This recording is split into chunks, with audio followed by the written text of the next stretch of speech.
Samantala, nasa Campo Crame na ang bangkay ng isang pulis na nasawi sa Zamboanga City standoff. Ang buong ulat ihatid sa atin ng aming kasama si Alvin Baltazar, live via phone patch mula sa Campo Crame. Alvin, magandang hapon sa iyo. Magandang hapon sa iyo, Princess. Inilagak pansamantala sa chapel sa Campo Crame mga labi ng pulis na nasawi sa pakikipagsagupa sa MNLF nitong nagdaang Lunes. Dinala ang labi ni Inspector Jay Lataw sa Crame kaninang umaga mula sa Zamboanga at ilalagak hanggang alas 2 yung hapon. Bukod sa tiyahin ni Lataw na si Aling Dolores Latawan, kasama rin negative sa kanyang labi ang noong si Rosana Ehaw.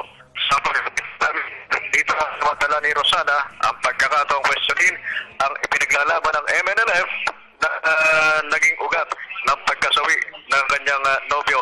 Para naman sa mga kaklase ni Latawan sa Philippine National Police Academy, kapanginayang hindi naman daw umano nawala ng saysay ang pagkakulan nito. Si Latawan ay produkto ng PNP Class 2012.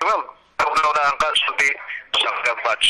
Mula pa rin dito sa Campo Crame para sa Telebisyon ng Bayan, Alvin Baltazar.